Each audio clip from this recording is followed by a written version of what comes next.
राधे राधे, जय श्री कृष्णा। आप सभी को देवटनी एकादशी और तुलसी विवाह की बहुत बहुत शुभकामनाएं। दोस्तों, आप सभी का मेरे इस चैनल में बहुत बहुत स्वागत है। आज की इस वीडियो में हम जानेंगे कि आप घर पर तुलसी विवाह कैसे कर सकते हैं।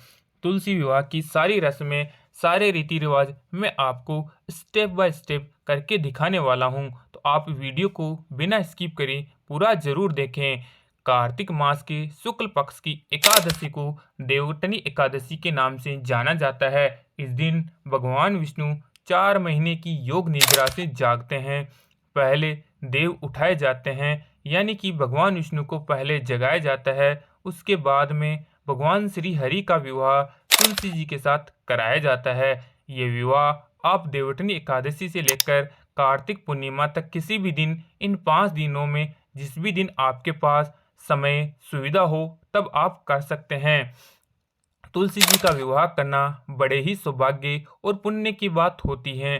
खासकर जिनके कन्या नहीं है, पुत्री नहीं है, उन्हें तो तुलसी जी का विवाह जरूर ही करना चाहिए। तो सबसे पहले देखिए कि हर साल आप इसको कर सकते हैं। फिर भी अगर आप नहीं करना चाहते हर साल, तो विशेष अवसर पर या विशेष वर्ष में आप इसको कर सकते हैं। तो यहाँ पे देखिए, ये जो पूजन है मैं खुले में अपनी छत पे कर रहा हूँ। मेरी जो तुलसी जी हैं वह मेरी छत पे विराजमान है।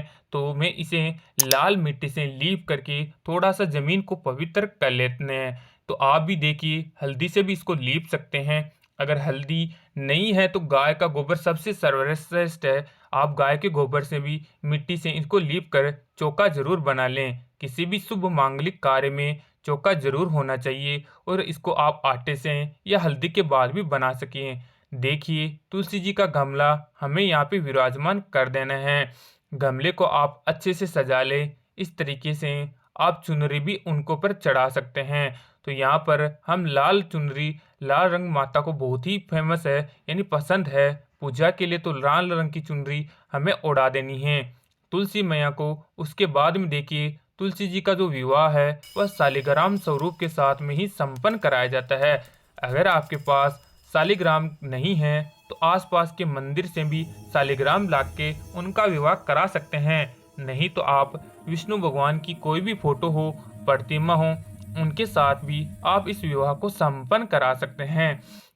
तो विष्णु भगवान का प्रिय रंग है पीला, तो हमें एक चौकी के ऊपर पीला आसन बिछाया है। उसके बाद में विष्णु भगवान और शालिग्राम भगवान को विराजमान कर दिया है। उस देखिए, इस विवाह मंडप में जो बनाया जाता है वहाँ गन्ने भी रखे जाते हैं। गन्ने से मंडप नहीं बना सकते तो आप इस तरीके से पूजा में गन्ने जरूर रख लें। हमने यहाँ पे 2 छोटे छोटे गन्ने के पीस लगा दिए हैं। उसके बाद में देखिए, हम गणेश जी की स्थापना करेंगे। आपको भी पता होगा कि कोई भी मांगलिक कार्य हैं बिना गणेश जी की पूजा के संपन्न नहीं कराया जा सकता। तो गणेश जी के हमने एक आसन के ऊपर उन्हें भी विराजमान कर देना है। आप चाहे तो सुपारी से भी गणेश जी बना सकते हैं। उसके बाद में देखिए, विवाह में कलश की स्थापना करना अनिवार्य होता है। तो आप भी कोई भी तांबे या पित्तल का कोई भी कलश ले लें। कलश के कंठ में मोली बांध करके स्वास्तिक बना लें। रोली से या चंदन से बना सकते हैं। उसके बाद में आम के या अशोक के या पान के आप 5 पत्ते ले, उसके या 7 भी ले सकते हैं। उसके ऊपर टीका लगा करके कलश को जल से भर लें, गंगा जल डाल ले। उसके अंदर ऐसे देखिए, एक लौंग, इलायची, सिक्का, सुपारी, हल्दी की गांठ, जो भी चीजें हैं कलश के अंदर डाल देनी है। जो हम डाल करके ऐसे तिल के ऊपर कलश को रख देंगे। आप चाहे तो यहाँ पे अष्टदल कमल भी बना सकते हैं, क्योंकि अगर ये विवाह आप एकादशी वाले दिन संपन्न करा रहे हैं तो हमें तिल का प्रयोग करना है, चावल का नहीं। तो यहाँ पर मैंने एक पूर्ण पात्र रखा है, उसके अंदर गेहूं रखे हैं। आप गेहूं रख सकते हैं या फिर तिल रख सकते हैं। उसके ऊपर एक दीपक रखा है। तो आज हम देव कलश बना रहे हैं। फिर जल का छींटा देकर हम शुद्धिकरण कर लेंगे। अपने ऊपर भी जल का छींटा जरूर मार लेना है। आप उसके बाद में हमें दीपक प्रज्वलित कर लेना है। हाथ में अक्षत पुष्प लेकर हम सभी देवी देवताओं का आह्वान करेंगे और संकल्प लेंगे विवाह करने का। तो अक्षत पुष्प को हम ऐसे छोड़ देते हैं पूजा में और प्रार्थना करते हैं। उसके बाद में हमें सबसे पहली जो रस्म होती हैं विवाह की वो करनी है। यहाँ पर हम उपटन लगाया जाता है, यानी कि हल्दी की रस्म सबसे पहले होती है। तो आप हल्दी के अंदर थोड़ा सा कच्चा दूध मिला ले। आप यहाँ पे आटा भी मिला सकते हैं या बेसन भी मिला सकते हैं। तो देखिए हमें अब हल्दी लगा लेंगे, तुलसी मैया को हल्दी लगाएंगे, पत्तों पर उनके तने पर अच्छी प्रकार से हल्दी लगाएंगे और शालिग्राम भगवान को भी हम इस तरीके से हल्दी लगा लेंगे। यहाँ पर दोनों रखे हैं, भगवान विष्णु और भगवान शालिग्राम, इनमें से आप एक भी रखें, विवाह संपन्न करा सकते हैं। कोई भी हो, इस प्रकार से भगवान विष्णु के हाथों में हम हल्दी लगा लेंगे। तो हल्दी की रस्म होने के बाद हमें फिर से स्नान कराया जाता है और जल की छींटे दे करके हम स्नान का भाव करा देंगे। इस प्रकार से स्नान आदि कराने के बाद हम यहाँ पे सबसे पहले भगवान गणेश जी का पूजन करेंगे। तो देखिए सर्वप्रथम गणेश जी को हम टीका करेंगे रोली से चंदन, और इसके बाद में हम तिल अर्पित करेंगे। एकादशी के पूजन में तिल का ही प्रयोग किया जाता है। उसके बाद में लाल पुष्प को दुर्वा अर्पित करे गणेश जी को, और गुड़हल का पुष्प मिल जाता है तो वो अर्पित करे, नहीं तो कोई भी लाल फूल आप अर्पित कर सकते हैं।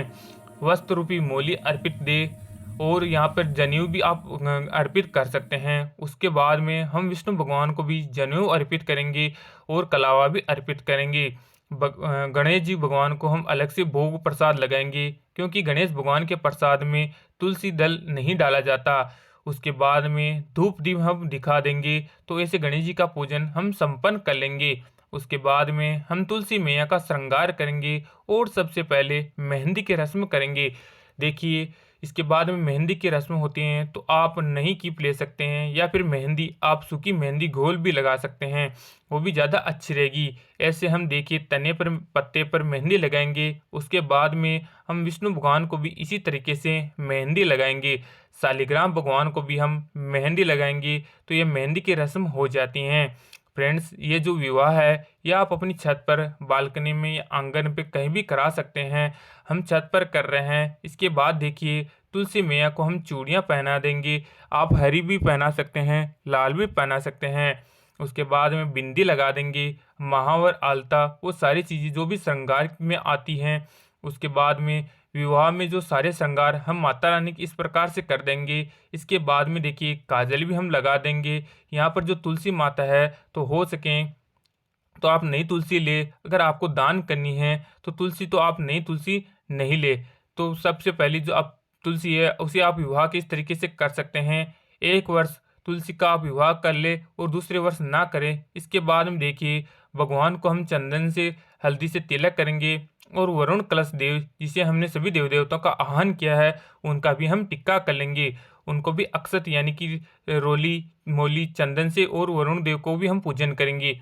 सभी को लिली अर्पित कर देंगे। इसके बाद में रस्म होती है जयमाला की। तो यहाँ पर देखिए तुलसी मैया से छुआ करके विष्णु भगवान को हम जयमाला पहनाएं और 2 मालाएं लेंगे। एक माला तो फिर हम विष्णु भगवान से छुआ कर तुलसी मैया को पहनाएं। देखिए वरमाला की रस्म हो चुकी है। इसके बाद में यहाँ पर हम दान दक्षिणा निकाली जाती हैं। तो कुछ ना कुछ दहेज में आप लाल साड़ी, सूट, ब्लाउज पीस या फिर अंगोछा निकाल सकते हैं। परावनी भेंट, शर्ट का कपड़ा, धोती कुर्ता भी निकाल सकते हैं, और 5 बर्तन, साथ में कुछ देखिए कन्यादान के कुछ रुपए निकाले जाते हैं। तो यहाँ पर अपनी सामर्थ्य के अनुसार आप कुछ दान जरूर निकालें। उसको छुआ करके साइड में रख देंगे। उसके बाद में पीले फूल आप शालिग्राम भगवान को या भगवान विष्णु की जरूर अर्पित करें। तुलसी मैया को आप लाल फूल अर्पित कर सकते हैं। उन्हें गजरा भी पहना सकते हैं। पूरे 16 श्रृंगार प्रॉपर रूप में आप उन्हें लहंगा साड़ी पहना करके विवाह संपन्न करा सकते हैं। उसके बाद में रस्म होती हैं गठबंधन की। तो आप एक चुनरी लें और यहाँ पर आप एक पीला वस्त्र लें। देखिए गठबंधन के अंदर हमें रखनी होती हैं एक हल्दी की गांठ, एक सिक्का और कुछ फूल। उसके अलावा लौंग इलायची भी रख सकते हैं, थोड़ी सी लिली भी आप रख सकते हैं। और इस तरीके से हम दोनों वस्त्रों को एक के ऊपर एक करके गठबंधन कर देंगे। आप चाहे तो देखिए कलावे से भी ये रस्म निभा सकते हैं। दोनों कलावों को आप ऐसे गांठ लगा दें, फिर उससे भी ये रस्म आप निभा सकते हैं। यदि आपको गठबंधन का कोई मंत्र आता है, कोई दोहा आता है, तो गठबंधन के समय आप कोई भी मंगल गान गा सकते हैं। देखिए चुनरी हम माता रानी को उड़ा देंगे और पीला वस्त्र भगवान को इस तरीके से हम उड़ा देंगे। तो गठबंधन की रस्म हो चुकी हैं। इसके बाद में हम यहाँ पे एक नारियल लेते हैं जटा वाला। अब हमें यहाँ पे जो कलश की स्थापना कर रखी है ना, तो अब चाहे तो श्री कलश का स्थापना कर सकते हैं, परंतु विवाह जो होता है वह अग्नि को साक्षर मान के ही किया जाता है। इसलिए हमने यहाँ पे देव कलश बनाया है, यानी कि दीप कलश बनाया है।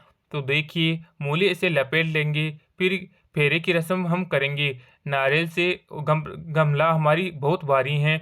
आप चाहे तो कोई भी घर का पुरुष वो तुलसी मैया को उठा करके विष्णु भगवान के इस तरीके से 7 फेरे करवा सकते हैं, या हमें सांकेतिक रूप से भी फेरे करवा लेंगे तो भी कोई दिक्कत नहीं है। उसके बाद में आप चाहे तो तुलसी जी का स्थान भी बदल सकते हैं, क्योंकि वर मांग लिया जाता है तुलसी को, या फिर जब विवाह होता है ना तो वर मांग ले, फिर बैठ जाती हैं दुल्हन। उसके बाद में यहाँ पर मांग की रस्म करेंगे। एक सिक्का लेंगे, आप चाहे तो चांदी का सिक्का ले सकते हैं या फिर नॉर्मल सिक्का ले सकते हैं। उस पर इस तरीके से हम सिंदूर लेंगे और शालिग्राम भगवान से छुआ कर हम ऐसे 3 बार या 5 बार सिंदूर अर्पित करेंगे। फिर मंगलसूत्र की रस्म हम निभाते हैं। यहाँ पर देखिए मंगलसूत्र को छुआ करके शालिग्राम भगवान से हम तुलसी मैया को मंगलसूत्र पहना देते हैं। तो ये मंगलसूत्र की हमारी रस्म हो जाती हैं। उसके बाद में देखिए यहाँ पर जो भोग लगाया जाता है मिठाई का भोग, क्योंकि शादी विवाह में मिठाई ज़रूर बनती हैं। आप नए नए वस्त्र पहने, घर में पकवान जरूर बनाएं, शुद्ध सात्विक पकवान बना करके इस त्यौहार को बहुत ही धूमधाम आप पूरे परिवार सहित मनाएं। उसके बाद में मौसमी फल सिंगाड़ा, शकरकंद, आंवला या कोई भी फल हो उसका भोग आप जरूर लगाएं। अंत में मुख शुद्धिकरण के लिए यहाँ पर लौंग, इलायची, सुपारी, बतासा, मिश्री रख करके आप पान जरूर अर्पित करें। आप चाहे तो मीठा पान भी अर्पित कर सकते हैं, क्योंकि जो भी विवाह होता है ना तो दूल्हे को मीठा पान खिलाया जाता है। और एक जल का लोटा हम भर के रखेंगे। उसके बाद में हाथ में यहाँ पर तिल और फूल लेकर हम तुलसी विवाह की कथा सुनेंगे। आप चाहे तो यहाँ पर विवाह के जितने भी मंगल गान होते हैं वो भी आप सुन सकते हैं या गा सकते हैं। सभी मिलकर के यहाँ पे संकीर्तन भी कर सकते हैं। तो कथा सुनने के बाद अक्षत पुष्प को हम यहाँ पे छोड़ देंगे।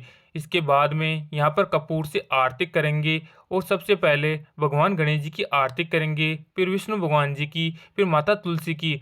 सभी को हम बहुत ही प्रेम भाव पूर्ण से आरती करेंगे और मन में ऐसा भाव करेंगे जैसे हमारी कन्या का विवाह हो रहा हो।